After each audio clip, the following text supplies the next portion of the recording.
Quality study अकॅडमीच्या YouTube चॅनलवर तुमच्या सर्वांचे स्वागत आहे. विद्यार्थी मित्रांनो, आज आपण 23 जानेवारीचे चालू घडामोडीचे प्रश्न पाहूया. जी आपण सिरीज सुरू केलेली आहे, ही सिरीज UPSC, MPSC व इतर सर्व परीक्षेसाठी अत्यंत उपयोगाची सिरीज आहे. या सिरीजमध्ये आपण एक्झाम पॉईंट ऑफ एक महत्त्वाचा टॉपिक पाहतो. तर आजचा आपला महत्त्वाचा टॉपिक आहे VB रामजी. हे जी स्कीम आहे याबद्दल आपण संपूर्ण माहिती पाहणार आहोत. VB रामजी याचं फुल फॉर्म आहे विकसित भारत गॅरंटी फॉर रोजगार अँड आजीविका मिशन ग्रामीण. आपण याबद्दल संपूर्ण माहिती पाहणार आहोत. तुम्हाला येणाऱ्या एक्झाममध्ये याबद्दल प्रश्न हमखास असेल, कारण की खूप महत्त्वाची स्कीम आहे हे. चला आता आपण पाहूया आजचे प्रश्न. सर्वप्रथम काल जे प्रश्न विचारण्यात गेला तो कोणता होता? जगातली सर्वात मोठा ग्रीन अमोनिया प्रकल्प भारतातील कोणत्या राज्यात स्थापन करण्यात येत आहे? तर तो राज्य आहे ऑप्शन क्रमांक 3 आंध्र प्रदेश. चला आपण आता आजचे प्रश्न पाहूया. कबड्डी चॅम्पियन्स लीग KCL ची पहिली आवृत्ती कोठे आयोजित केली जाणार आहे? तर ते सोनीपत हरियाणा इथे आयोजित करण्यात येणार आहे. तर ऑप्शन क्रमांक 2 आपला बरोबर उत्तर राहील. आता आपण याबद्दल माहिती पाहूया. KCL kabaddi champions league Haryana राज्यातील सोनीपत इथे आयोजित केली जाणार आहे. ठिकाण sport university of Haryana Sonipat येथे. स्पर्धा 25 जानेवारी ते 7 फरवरी 2026 या दरम्यान पार पडणार आहे. सहभागी संघ या पहिल्या हंगामात एकूण 8 संघ सहभागी होतील. उदाहरण Sonipat star, Gurugram guru's, Rohtak Royals आणि इत्यादी. उद्देश हरियाणाचे स्थानिक कबड्डी कौशल्याला प्रोत्साहन देणे आणि खेळाडूंना एक मोठे व्यासपीठ उपलब्ध करून देणे हा लीगचा प्रमुख उद्देश आहे. तर ही महत्त्वाची माहिती KCL बद्दल. त्यानंतर पुढला प्रश्न. प्रसिद्ध राजा राणी संगीत महोत्सव 2026 कोणत्या राज्यात आयोजित करण्यात आला? तर तो राज्य आहे ओडिसा. म्हणजे ऑप्शन क्रमांक 2 3 आपला बरोबर उत्तर राहील. त्यानंतर पुढला प्रश्न. भारतातील पहिली राज्य निधीकृत BSL-4 म्हणजे बायोसेफ्टी लेवल 4 प्रयोगशाळेची पायाभरणी कोठे करण्यात आली? तर ती पायाभरणी करण्यात आली गांधीनगर गुजरात. म्हणजे ऑप्शन क्रमांक 2 आपला बरोबर उत्तर राहील. आता आपण इथली माहिती पाहूया. पहिली राज्य निधीकृत BSL-4 प्रयोगशाळा गांधीनगर गुजरात या अंतर्गत. पायाभरणी 13 जानेवारी 2026 अमित शाह यांच्या हस्ते. विशेषतः भारतातील पहिली राज्य सरकारद्वारे अर्थ हाईत बायोसेफ्टी लेवल 4 लॅब आहे. इबोला, निफा यासारखे घातक विषाणूवर संशोधन करणारे. अंदाजे कर 362 कोटी. आता त्यानंतर पाहूया पुढला प्रश्न. भारताने 2026 मध्ये कोणते नवीन ऑपरेशन सुरू केलेले आहेत? तर ऑपरेशन स्वदेश सुरू केलेले आहेत. म्हणजे ऑप्शन क्रमांक 2 आपला बरोबर उत्तर राहील. त्यानंतर पुढला प्रश्न. भारतीय आणि जपान तटरक्षक दलांनी मुंबईत कोणता संयुक्त सराव आयोजित केला? तर तो संयुक्त सराव होता HNS प्रतिसाद सराव. म्हणजे ऑप्शन क्रमांक 2 आपला बरोबर उत्तर राहील. आता आपण याबद्दल माहिती पाहूया. सरावाचे नाव HNS रिस्पॉन्स डील म्हणजे घातक आणि हानिकारक पदार्थ प्रतिसाद सराव. ठिकाण मुंबई किनारपट्टी अरबी समुद्र. प्रमुख सहभाग भारत ICGS समुद्री प्रहरी म्हणजे प्रदूषण नियंत्रण जहाज. जपान तटरक्षक दलाचे नॅशनल स्ट्राईक टीम NST.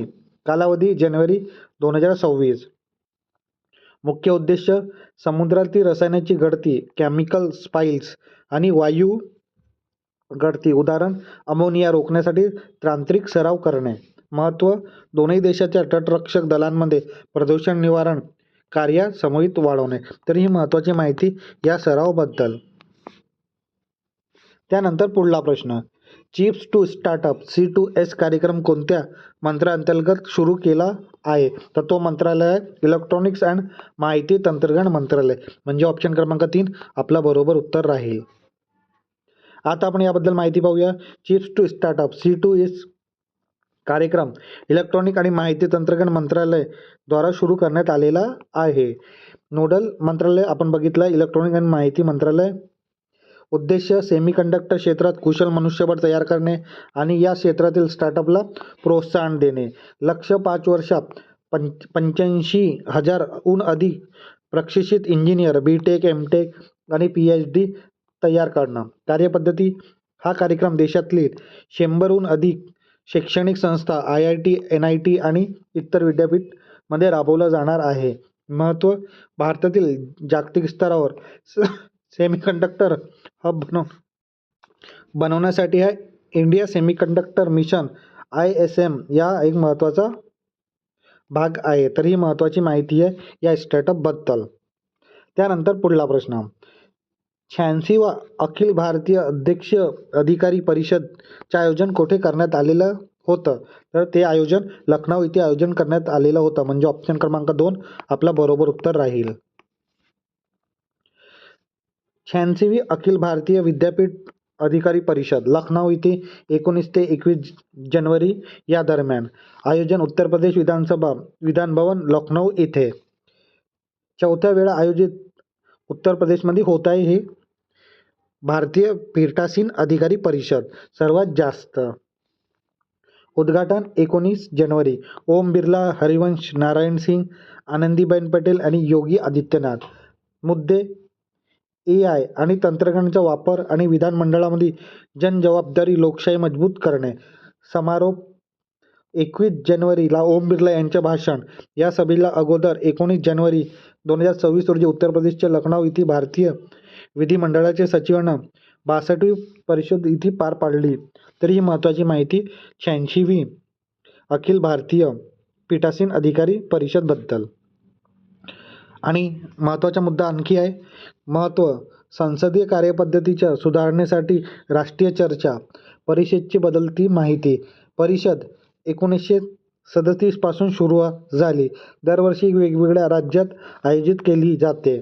85वी परिषद पाटणा बिहार येथे आयोजित करण्यात आलेली होती आणि 86वी आता उत्तर प्रदेश लखनौ येथे आयोजित करण्यात आलेली आहे. त्यानंतर पुढला प्रश्न. महाराष्ट्र सरकारने 2026 हे वर्ष काय म्हणून साजरे करण्याचे ठरवले आहे? तर महिला सक्षमीकरण वर्ष सादर करण्याचे ठरवलेले आहेत. म्हणजे ऑप्शन क्रमांक 3 आपला बरोबर उत्तर राहील.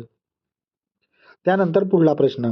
दुसरा जागतिक बौद्ध शिखर परिषदचे आयोजन कुठे करण्यात येईल? तर ते नवी दिल्ली येथे करण्यात येईल. म्हणजे ऑप्शन क्रमांक 1 आपला बरोबर उत्तर राहील.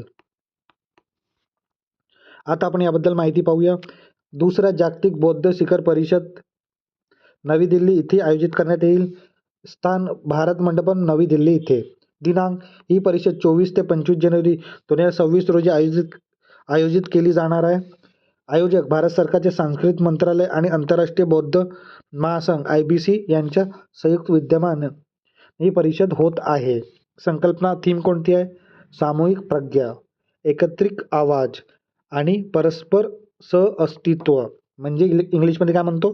Collective wisdom, united voice and mutual coexistence ही या जागतिक बौद्धिक शिखर परिषदची थीम आहे. सहभाग या परिषद जगभरात सुमार 30हून अधिक देशांमधले 200हून अधिक बौद्ध नेते, विद्वान आणि प्रतिनिधी सहभाग होण्याची शक्यता आहे. पंतप्रधान नरेंद्र मोदी यांच्या हस्ते या परिषदेचे उद्घाटन केलं जाणार आहे. त्यानंतर पुढला प्रश्न. एशिया मॅन्युफॅक्चरिंग इंडेक्स 2026 मध्ये भारत कितव्या स्थानी आहे? तर भारत 6व्या स्थानी आहे. म्हणजे ऑप्शन क्रमांक 4 आपला बरोबर उत्तर राहील. आता आपण याबद्दल माहिती पाहूया. आशिया manufacturing index 2025-26. Asia manufacturing index प्रसिद्ध करणारी संस्था डेझन शिरा असोसिएट.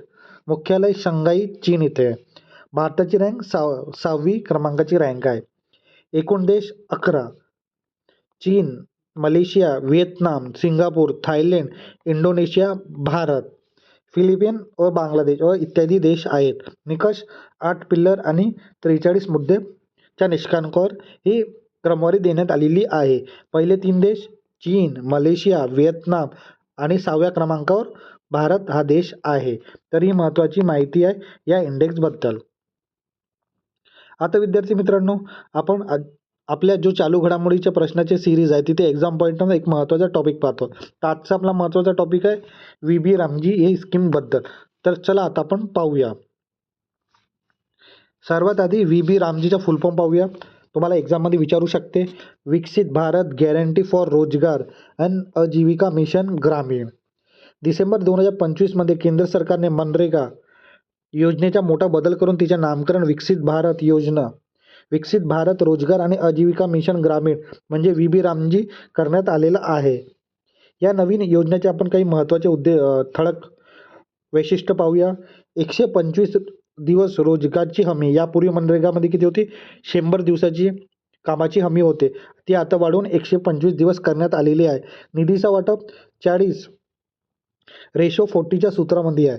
या योजनेचा खर्च आता केंद्र आणि राज्य सरकारमध्ये विभागला जाणार आहे. सर्वसाधारण राज्यासाठी 60% केंद्र आणि 40% राज्य असा वाटप असेल. ईशान्येकडे आणि हिमालयातील राज्यासाठी हा प्रमाण 90 आणि 10:10 या रेशोमध्ये असणार. शेतीसाठी 60 दिवसाचा ब्रेक असेल.